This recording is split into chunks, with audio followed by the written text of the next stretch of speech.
2020년 10월 17일 새벽 설교 말씀입니다. 시편 27편 1절에서 14절 말씀, 시편 27편 1절에서 14절 말씀입니다. 빛이시며 구원이신 여호와, 빛이시며 구원이신 여호와 라는 제목으로 새벽 말씀 보도록 하겠습니다. 오늘 본 시편은 다른 시편들과 달리 언제 쓰여져 있는지, 어떠한 형식으로 노래해야 하는지, 어떠한 악기가 사용되었는지 서술하지 않고 오직 다윗의 시다라고 말하고 있습니다. 다윗이 쓴 시편은 그 시기가 언제인지 정확하지 않아서 학자들은 추측만 할 뿐입니다. 어떤 학자는 사무엘하 12장 15절에서 17절에 다윗이 신복 아비새의 도움으로 블레셋 장군 아스비노베의 공격으로부터 벗어난 이후라고 추정을 하거나 아니면 다윗 치세 말기에 있었던 압살롬의 반역 당시로 추정하기도 합니다. 그러나 정확히 어떤 때에 쓰여졌는지 알 수는 없죠. 다만 이 시편은 다윗이 인본주의 세력이 득세하는 이 세상 속에 살면서 악한 세력이 득세하고 자신을 공격하는 상황 가운데서 하나님의 얼굴을 구함으로써 위기를 극복하려는 신앙 고백이다라고 할 수 있습니다. 평생을 대내적으로 대외적으로 원수들과 전쟁을 치렀던 다윗이 어떻게 그러한 상황 가운데서 문제를 해결해 나가는지를 발견할 수 있는 시라고 할 수 있습니다. 자, 그러면 한 절 한 절 저희가 보도록 하죠. 1절에서 6절에서는 다윗은 자신이 얼마나 하나님을 향해 굳건한 믿음을 가지고 서 있는지를 표현합니다. 먼저 여호와가 어떤 분이신지를 밝힙니다. 이 여호와라는 단어는 특별한 의미를 지니고 있습니다. 이는 자존하시는 하나님, 언약을 지키시는 신실하신 하나님을 강조할 때 쓰는 하나님의 이름입니다. 더 정확히 말하면 선민 이스라엘 백성들의 구원을 위해 일하시는 하나님의 사역과 관련된 이름입니다. 이 이름이 언제 처음 등장하게 되었는가 하면 모세가 호렙산에서 하나님의 이름이 무엇입니까? 라고 물을 때 하나님께서 내 이름은 여호와다 라고 얘기하실 때 등장하게 되죠. 이 여호와라는 이름은 이스라엘을 출애굽시켜 구원하시고 광야에서 그들과 언약을 맺으신 그 하나님에 대한 그 기억을 상기시켜주는 이름이죠. 다윗은 오늘 시편에서 일관되게 이 이름 여호와라는 이름을 사용하고 있습니다. 그것은 과거 애굽의 압제로부터 이스라엘을 구원하신 하나님께서 자신 역시 구원하여 주실 것에 대한 믿음을 나타난 것이라고 할 수 있습니다. 다윗은 먼저 여호와를 나의 빛으로 오늘 1절에 고백합니다. 다윗이 처한 어두운 현실을 염두에 두고 고백하는 것이죠. 자신을 대적하여 일어난 불의한 대적들의 포위와 그들로 인해 겪고 있는 갈등과 어려움의 상황을 그 상황을 어둠으로 염두에 두고 감안한 표현이죠.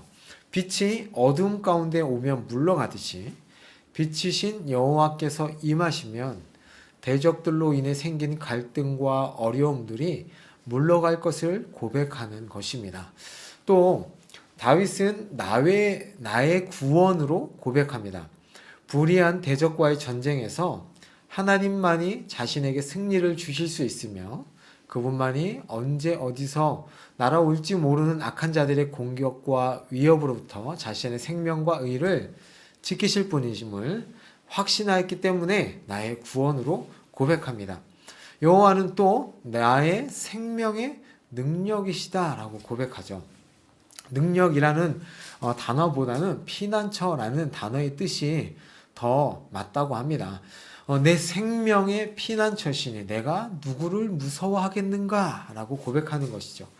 어떠한 공포도 두려움도 자신을 떨게 할 수 없다. 왜냐하면 나의 생명의 피난처이시기 때문에 그렇다라고 얘기합니다.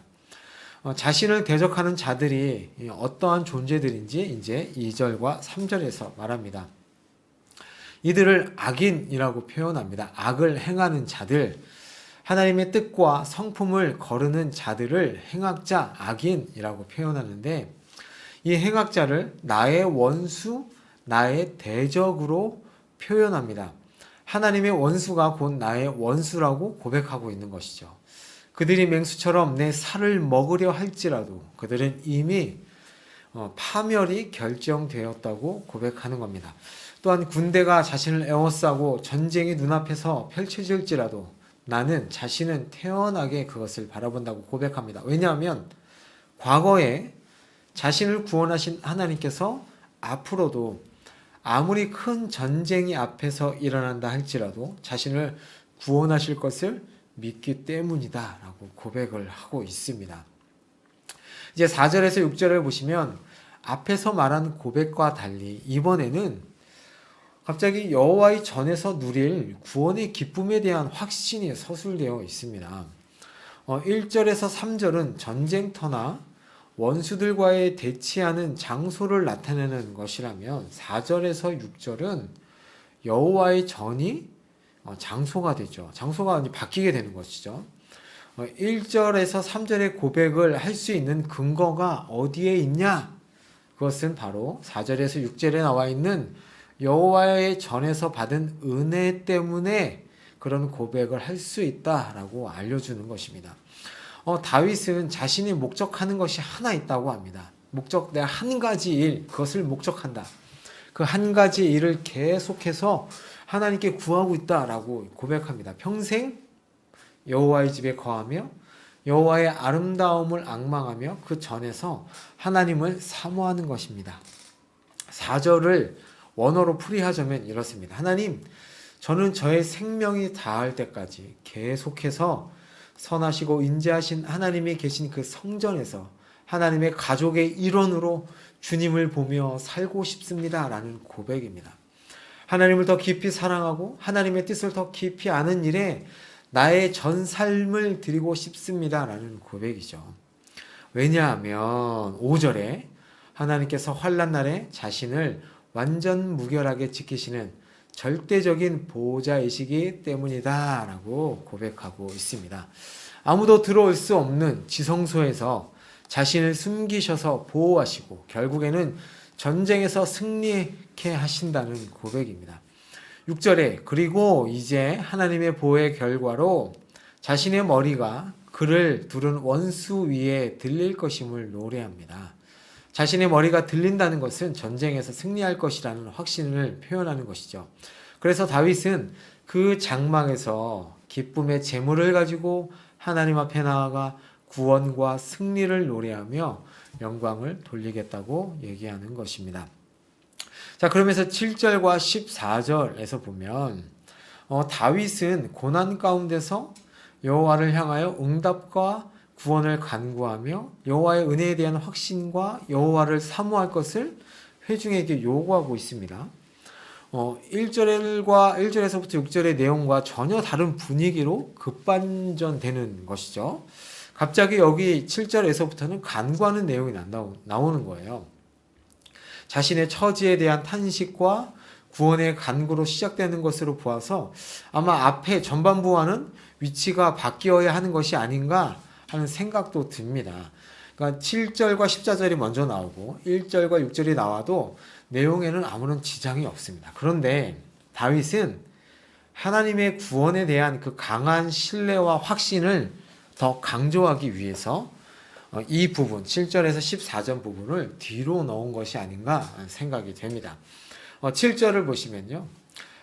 다윗은 혼신의 힘을 다해 하나님께 매달려 기도합니다. 부르짖는다, 하나님께서 들으신다, 응답하소서라는 동사를 3개를 써가면서 하나님께 혼신의 힘을 다해 기도하는 것을 볼 수 있습니다. 그런데 다윗은 어려움이 있을 때 한 번만 간구한 것이 아니라 지난 날부터 지금까지 계속 간구하고 있다고 8절에 말합니다. 8절에 말하되 라는 이 단어는 과거형이고 찾으리이다 라는 이 단어는 미완료형으로 나타나고 있습니다. 그러니까 과거에서부터 계속 말하는 것이 지금까지 찾는 이 형태가 이 하나님께 간구하는 것이 계속 끝나지 않고 이어지고 있다라고 얘기하고 있는 것이죠. 그렇게 간구하는데 어떻게 간구하느냐면 하나님의 은총과 긍휼을 찾기 위하여 집요하게 노력한다는 것입니다. 그냥 설렁설렁하게 기도하는 것이 아니라 마음과 뜻과 힘을 다하여서 하나님을 찾았다는 것입니다. 이것은 하나님께서 그렇게 명령하셨고 다윗은 그렇게 해왔다고 고백하고 있습니다. 또 9절에서 그렇게 하나님께 간구할 때 주님 숨기지 마시고 저를 버리지 마시고 떠나지 마옵소서라고 절박하게 기도하는 것을 볼 수 있죠. 자신이 그렇게 기도하는 이유는 하나님께서 나의 구원이시기 때문이다 라고 말합니다. 과거를 돌아보니 다른 무엇이 나를 돕고 구원한 것이 아니라 하나님께서 자신을 구원하셨다는 것을 기억하고 간구하는 것을 오늘 본문을 통해 알 수 있습니다. 10절을 보시면 내 부모는 나를 버렸으나 라는 말을 문자적으로 해석해서는 안 되고요. 부모의 사랑과 하나님의 사랑을 비교하기 위해서 비유적으로 표현한 것입니다. 믿었던 친구들, 사랑하는 가족으로부터 배신과 모멸을 당한다 할지라도 하나님께서는 그 어떤 순간에도 우리를 버리지 않고 돌보신다는 사실을 다윗은 고백하고 있는 것입니다. 그러면서 11절은 우리 인간은 하나님께서 말씀을 가르치시고 그 뜻을 수행할 수 있도록 능력을 베푸실 때 하나님의 뜻에 부합되게 살 수 있는데 이 사실을 잘 알고 있었기 때문에 본문에서 다윗이 나를 주님의 율법으로 가르쳐 주옵소서라고 간구하고 있는 것이죠.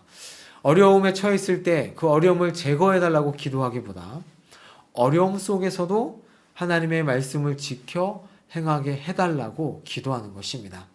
어려움과 위기가 있을 때 그것을 돌파하는 것은 하나님의 말씀 위에 서서 하나님과 올바른 관계를 맺을 때 돌파가 된다는 것을 다윗은 알고 간구하는 것입니다.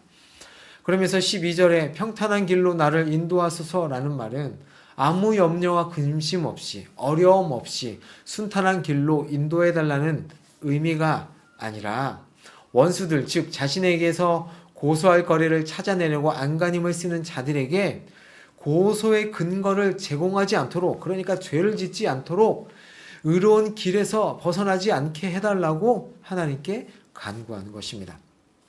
그러면서 13절과 14절은 모든 것을 하나님께 의탁한 다윗이 하나님의 구원을 확신하고 고백하는 내용과 더불어서 자신과 회중들을 향하여 하나님의 은혜에 대해 확신을 불어넣으며 여호와를 사모할 것을 촉구하는 것입니다. 그러면서 마지막에 강하고 담대하라 라고 얘기하죠. 이 말은 하나님께서 여호수아에게 했던 말씀을 연상시킵니다. 그것은 언약 백성에게 주시는 하나님의 말씀입니다. 강하고 담대하라 라고 말하고 있습니다. 다윗은 자신 앞에 직면해 있는 환경 때문에 낙심하지 않았고 그 사건과 환경 너머에 있는 하나님의 계획과 은혜를 바라보며 자신이 구원받을 것을 확신하고 있는 것이죠. 목숨까지 위태할 정도의 두려워할 만한 상황인데도 두려워하지 않고 떨지 않고 태연하게 있을 수 있는 근거가 무엇입니까? 그것은 여호와가 우리의 빛이시고 구원이시기 때문입니다. 우리의 영적인 부모가 되시는 하나님께서 나를 보호하시기 때문입니다.